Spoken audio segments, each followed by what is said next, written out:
Hello friends, welcome to my YouTube channel. Exercise 8.3 से question number 7 करेंगे। अ चौक containing calcium, carbon and oxygen in the ratio 10:3:12। कोई एक चौक है, चौक का स्टिक है और वो तीन चीज़ों से मिलकर के बनी हुई है, कैल्शियम, कार्बन एंड ऑक्सीजन। और ये तीनों ही चीज़ें 10:3:12 इस रेशो के अंदर ये मौजूद हैं इस चॉक स्टिक के अंदर। इसका मतलब ये है कि ये जो चॉक स्टिक है ये कैल्शियम से मिलकर बनी है, कार्बन से मिलकर बनी है और ऑक्सीजन से। ऑक्सीजन जो है ब्रदर, वो इसके जो पोर्स होते हैं चॉक के अंदर, आपने अगर देखा होगा तो छोटे छोटे छेद नज़र आते हैं। या अगर हम देखें, अगर एक चॉक के पीस को पानी से भरे हुए ग्लास में अगर आप डाल दोगे तो उसमें ऑक्सीजन के जो बुलबुले हैं वो निकलते हुए दिखाई देंगे। इसका मतलब उसके अंदर ऑक्सीजन भी थी। और इनका रेशो दे रखा है हमें कि कैल्शियम जो है वो 10 पार्ट्स में है, कार्बन 3 पार्ट्स में है और ऑक्सीजन 12 पार्ट्स में है। अब वो हमसे पूछ रहा है फाइंड द परसेंट ऑफ या percentage of carbon in chalk.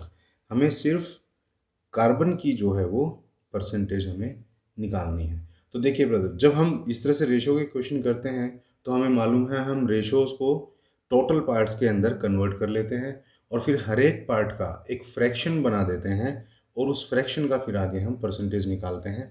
कैसे निकालते हैं देखिए। सबसे पहले हम जो चीज़ हमें गिवन है इसके अंदर वो हम लिख लेंगे।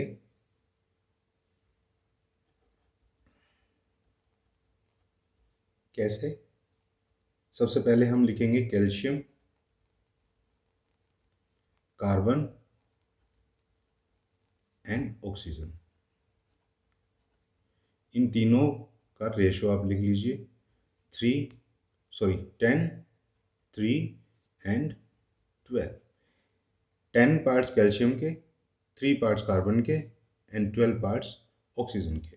तो सबसे पहले हम टोटल पार्ट्स ही बना लेते हैं कि टोटल पार्ट्स बने कितने इन तीनों को मिला करके। तो टोटल करने के लिए क्या करना होगा? प्लस करना होगा।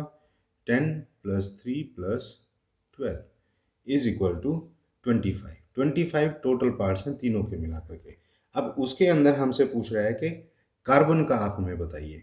तो कार्बन का इनमें से क्या करेंगे? फ्रैक्शन बना लेंगे। तो देखिए कैसे होगा। फ्रैक्शन ऑफ कार्बन यानी कि कार्बन का हिस्सा। कार्बन का हिस्सा कितना बना? देखिए कार्बन कितना है? 3।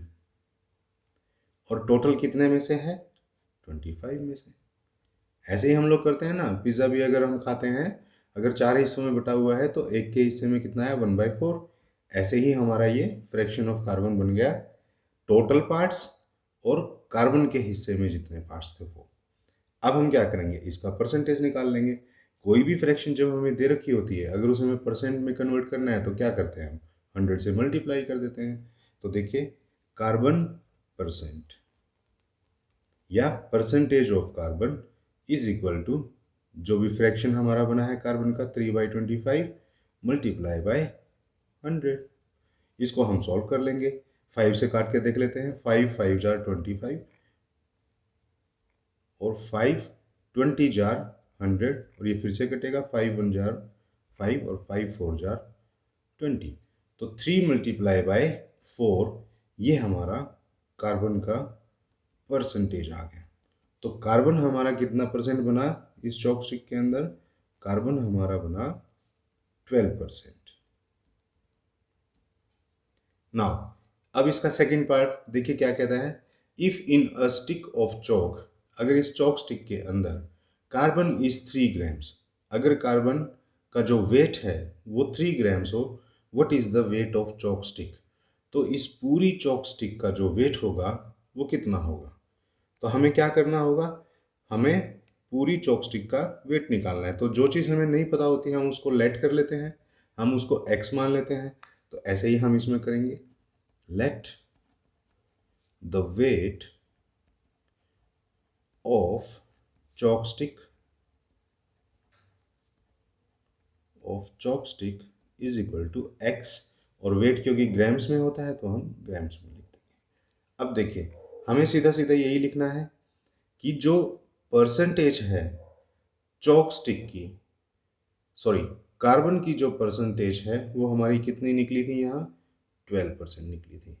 तो हम इसी को एक इक्वेशन के रूप में लिख देंगे। देखिए 12% of chalk stick is equal to carbon. इस चॉक स्टिक का जो 12% हिस्सा है वो कार्बन है। तो देखिए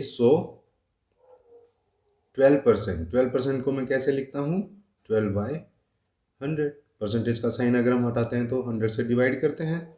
ऑफ चॉक स्टिक का टोटल वेट, चॉक स्टिक के वेट का 12% ही तो है ना कार्बन, तो इज इक्वल टू कार्बन की वैल्यू यहाँ दे रखी है 3 ग्राम्स। देखिए if in a chalk stick carbon is 3 grams, carbon का वेट अगर 3 ग्राम हो, what is the weight of whole chalk stick. तो यही हमारा एक इक्वेशन आ गया, इसी को हम आगे सॉल्व करेंगे। देखिए x की वैल्यू को हमें इधर ही रखना है, बाकी वैल्यूज़ को इधर हम ट्रांसपोज कर देंगे। तो ये हमारा बना 300, यहाँ डिवीजन में है तो इधर आकर के मल्टीप्लाई हो जाएगा, और 12 इधर मल्टीप्लीकेशन में था तो इधर आकर के डिवाइड हो जाएगा। देखिए 3 1 jar 3, 3 4 jar 12, 4 1 jar 1 and 4 25 jar 100। तो x की वैल्यू आ गई हमारी 25 ग्राम्स। यही हमसे इसने पूछा था। x अब हमने क्या माना था, x हमने माना था वेट ऑफ चॉपस्टिक। तो हम लिख देंगे so weight of chopstick is equal to 25 grams. यही हमें इनको निकाल करके देना था। तो फ्रेंड ये था हमारा क्वेश्चन नंबर 7। आई होप आपको अच्छे से समझ में आ गया होगा। नेक्स्ट क्वेश्चन के लिए मिलते हैं नेक्स्ट वीडियो में, तब तक के लिए थैंक यू।